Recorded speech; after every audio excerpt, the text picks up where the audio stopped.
You retired, then you came back, and then you retired again. I mean, I get it. It's hard to walk away from something that's not your pregnant girlfriend. It's tough. Welcome to Watch Mojo, and today we're counting down our picks for the most ruthless wisecracks made by the fearless and foul-mouthed comedian Nikki Glaser. And without further ado, and Coulter.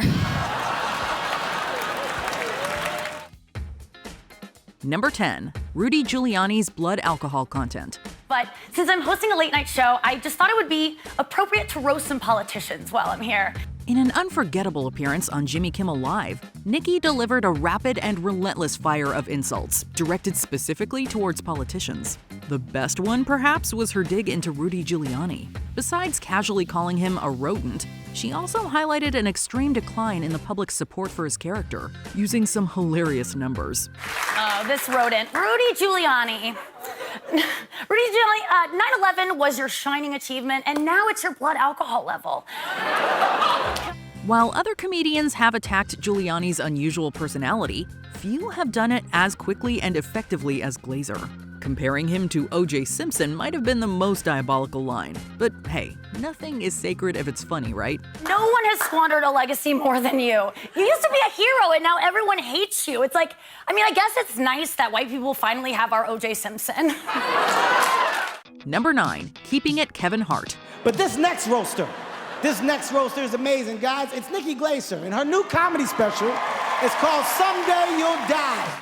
Kevin Hart might have opened the roast of Tom Brady, but it was Nikki Glaser who arguably stole the show. She certainly didn't limit her comments to the football player, as she snuck in a clever jab at fellow comedian Kevin Hart. You really gotta hand it to Kevin Hart, because he can't reach. The actor's height has no shortage of jokes surrounding it, and Glaser leaned right into that idea. She took shots at the quality of his films, making sure to use words like short and reach to reinforce the obvious but loving insult. Hart's reaction was priceless, loving every minute of the bantering assaults. She rounded out her time on the stand with a promise to keep the monologue miniature, with an absolutely nail-biting metaphor. I gotta go, but I have one more thing to say, and I promise to keep it Kevin Hart. Number 8. Observing her own age. That's a woman's age. Like, I am a woman, but I don't feel like one most of the time. I'm still feeling like a girl a lot of times. Like, I'm still relating to Taylor Swift songs on a level I definitely shouldn't, you know? Nikki's zingers are all-inclusive, and that includes self-referential humor. In her absolutely superb stand-up special Perfect, she takes a moment to make fun of herself. She outlines the current and extremely awkward time in her life, which involves pop stars, social media, and uncomfortable concerns about an aging body. I'm on Snapchat, you know? But like I Google bunion surgery every day, so looking into that. She even compares her insecurities to the four-legged canine physique, but the main bullet point is her honest contemplation of self-worth. I'm just like not where I should be, I feel, as a 31-year-old. I don't want a lot of things that girls my age want. I don't want kids. I do want a baby, though. The whole bit is self-aware about her professional and personal situation, and it amusingly reflects on her perceived shortcomings, while acknowledging the steps that she may need to take to move forward. And the connection she makes between babies and puppies is priceless. I just feel like I'm past my prime to have kids a little bit. Like, I feel like I should have done it in my teens. Like, that would have been the best time. Number 7. David Spade's haircut.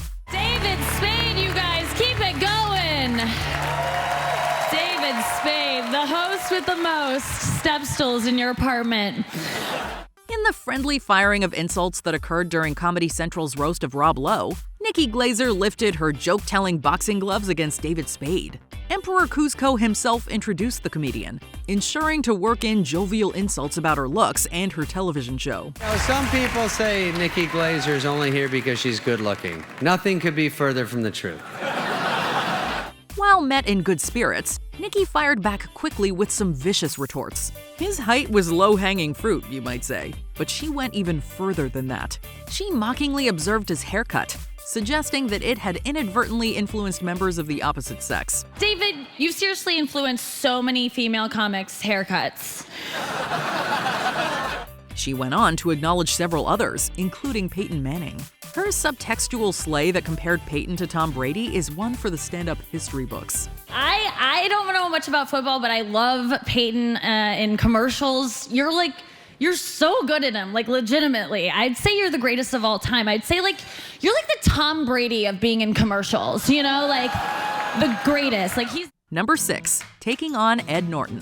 This is honestly a real big personal moment for me. When Comedy Central decided to roast Bruce Willis, Nikki took the opportunity to come for famed actor Edward Norton. Besides making a Pinocchio-related quip about his general appearance, she also cited Fight Club, one of his most famous movies, in order to land the joke. Ed looks to me like if a marionette became a boy and then that boy became an asshole.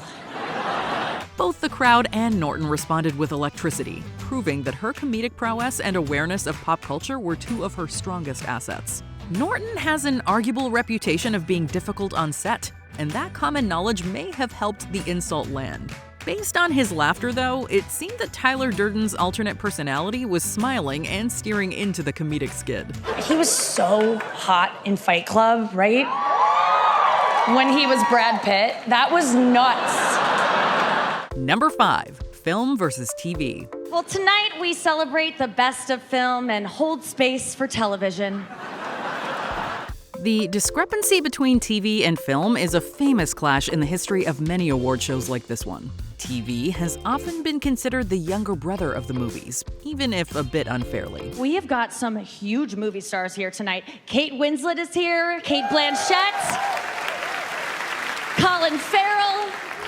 Nikki cited CBS and Paramount Plus right at the beginning, pulling the evolution of streaming into the mix. She went further, listing actors who have appeared in both film and television, implying that their appearances in each medium were arguably important. And let's not forget so many huge TV stars as well. Kate Winslet, Kate Blanchett, Colin Farrell. But even in her encouragement of television's new iterations, she found a great way to stick her comedic skewer into streaming platforms like Peacock. It's about a top secret elite sniper that no one can find because he's on Peacock. Number 4, calling out Ann Coulter. What's it like to be like a real life supervillain? If there ever was a way to acknowledge great accomplishments while also taking shots at opposing viewpoints, this invasion of trigger words did so. When recognizing the presence of conservative Ann Coulter, Nikki Glaser drew parallels between the public figure and some pretty despicable historical parties. And without further ado, Ann Coulter. She made sure to give nods to Coulter's work as a writer, albeit in a complicated context. Ann Coulter has written 11 books, 12 if you count Mein Kampf. Yes. Regardless, though, it seems sincere. Somehow, Glaser found a way to imply an association with Cruella de Vil, while still respecting Coulter and her presence in the media. If we dissected the monologue, there would be much up for debate. But what is indisputable is the hilarity that Glaser brought to such a situation. I'd ask you how you sleep at night, but I'd assume just upside down in a robe of 101 Dalmatians. Number 3, calling DJ Khaled useless. Is not equal. And I think some of it is because when men go, I'm not into it, we go, yeah, you're right, I wouldn't either. It's fine. You're probably right. And don't worry about it, it's not my birthday. Raunchy topics are Nikki Glaser's bread and butter. She's better than most about working dirty content into her acts in an effective and intelligent way. Not you. You're not. Your mouth is wet. It looks like you already were. And can I just have my pizza and you go, okay? I don't know why.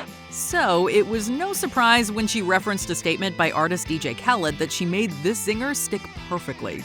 Khaled stated that he was reluctant to perform a specific service for his female companions, and Glaser called him out on his lack of enthusiasm. I didn't know you could get any more worthless. What do you do?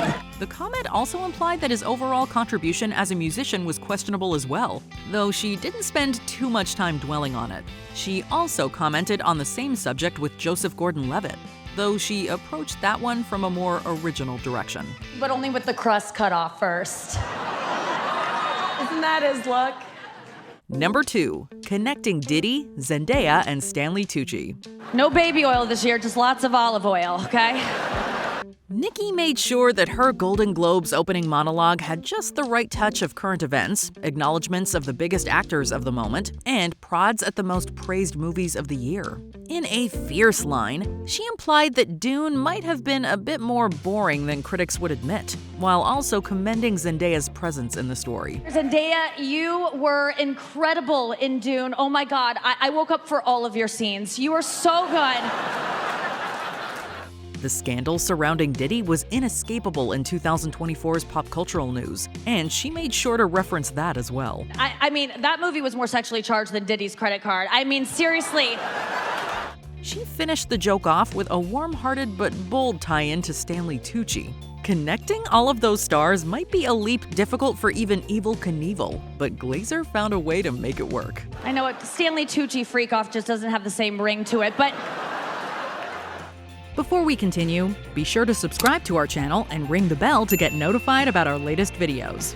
You have the option to be notified for occasional videos or all of them. If you're on your phone, make sure you go into your settings and switch on notifications. Number 1. Tom Brady's Rings. Tom, I didn't really know a ton about your career before this, and I only really started watching football when Taylor Swift said it was okay.